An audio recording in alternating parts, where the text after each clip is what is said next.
ఎంత దుర్మార్గం, ఎంత దారుణం! కామారెడ్డి జిల్లా బోర్లం గురుకుల పాఠశాలకు చెందిన విద్యార్థిని చనిపోవడానికి అసలు కారణం బయటపడింది. ప్రిన్సిపల్ నిర్లక్ష్యానికి ఒక నిండు ప్రాణం బలైపోయింది. ఈ ఘోరంలో ఎవరి పాపం ఎంతుందో ఇప్పుడు చూద్దాం. బోర్లం గురుకుల పాఠశాల విద్యార్థిని మృతి ఘటనలో ఇద్దరిపై కేసు నమోదైంది. గురుకుల పాఠశాల principal Sunitha, auto driver Kashinath పై కేసు రిజిస్టర్ చేశారు పోలీసులు. గురుకుల పాఠశాలకి మంజూరైన ఫర్నిచర్ ని తన ఇంట్లో ఫంక్షన్ కోసం వారం రోజులు ప్రిన్సిపల్ సునీత వాడుకున్నట్లుగా గుర్తించారు. ప్రిన్సిపల్ ఇంటి నుంచి మొన్న ఆదివారమే ఫర్నిచర్ ని తిరిగి పాఠశాలకి తరలించారు.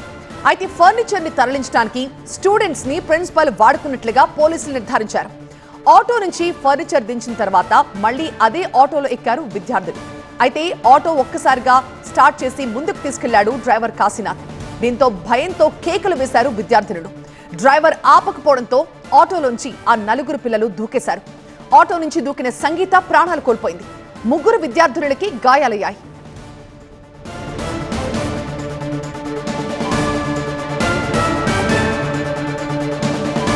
ఆటో నుంచి ఆ విద్యార్థులు కిందకి దూకేసిన ఆ దృశ్యాలన్నీ కూడా సీసీ కెమెరాలో రికార్డ్ అయిన విజువల్స్ ని ప్రస్తుతం మనం సీన్ 1 లో స్క్రీన్ లో చూస్తున్నాం. అలాగే ఆ పక్కనే ఈ పిల్లల్ని ఎవరైతే ప్రిన్సిపల్ తన ఇంట్లో పనుల కోసం వాడుకుందో ఆ ప్రిన్సిపల్ కూడా స్క్రీన్ పై మనకు కనిపిస్తున్నారు.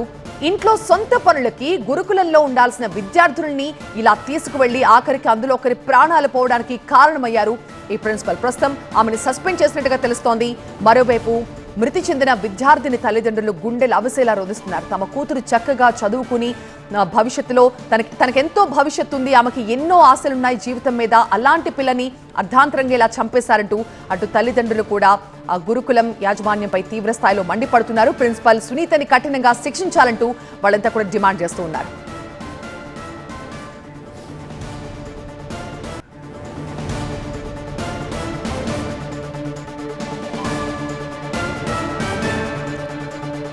మా ప్రతినిధి దివాకర్ దీనిపై మరింత సమాచారం ఉంది. సార్ దివాకర్, జరిగిన ఘటనకు సంబంధించి ఒక క్లారిటీ వచ్చినట్లేనా?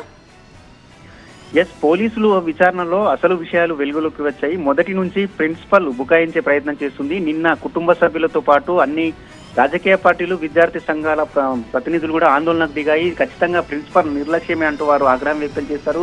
ఆమె పైన చర్యలు తీసుకోవాలని చెప్పి వాళ్ళు డిమాండ్ చేస్తూ నిన్న అక్కడ ధర్నా చేసినటువంటి సంఘటన కూడా ఉంది. అయితే ప్రిన్సిపల్ నిర్లక్ష్యం వల్లనే ఈ ఘటన జరిగినట్టు పోలీసులు నిర్ధారించారు. తమ విచారణలో వెల్లడించడం జరిగింది. ఎందుకంటే సొంత పనులకు ఇంటికి ఫర్నిచర్ తీసుకుపోవడం, ఫర్నిచర్ ని ఇంటి నుంచి ఇక్కడికి తీసుకురావడం వంటి విషయం గతంలో కూడా జరిగేవి. ఈ నేపథ్యంలోనే ఈ కొత్తగా వచ్చినటువంటి ఫర్నిచర్ ను ఇంటి నుంచి తమ సత్యనారాయణ వ్రతం అయినంత అనంతరం ఇక్కడ రిపబ్లిక్ డే సందర్భంగా ఇక్కడికి గురుకుల పాఠశాలకు తరలించే క్రమంలో విద్యార్థుల చేత ఆ ఫర్నిచర్ ను మోయించింది.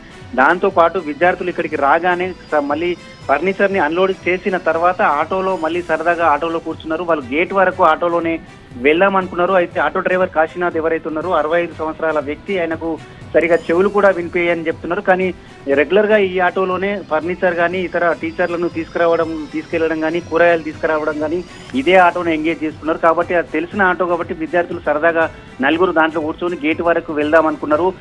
ఆటో డ్రైవర్ గమనించకపోవడంతో ఒక్కసారిగా స్పీడ్ పెంచారు. వీళ్ళు భయంతో కేకలు వేసినా కానీ అతను అబ్జర్వ్ చేయలేకపోవడంతో విద్యార్థులు ఒకరికొకరుగా దూకేయడం జరిగింది. దాంట్లో సంగీత చివరిగా దూకింది. అప్పటికే ఆటో స్పీడ్ పెరగడంతో ఆమెకు తీవ్ర గాయాలైన రోడ్డు అంటే సీసీ రోడ్ ఎడ్జిలో పడడంతో తీవ్ర రక్తస్రావం కూడా ఆమె మృతి చెందడం జరిగింది. మొత్తం మీద ఈ ప్రిన్సిపల్ పై చర్యలకు కూడా అటు అధికారులు రంగం సిద్ధం చేస్తున్నారు. ఆమెని సస్పెండ్ చేసే అవకాశాలు కూడా కనిపిస్తున్నాయి. ఇప్పటికైతే కాశీనాథ్ మరియు ప్రిన్సిపల్ సునీతలపై కేసు నమోదు చేసినట్లు పోలీసులు అయితే వెల్లడించారు. Right, thank you.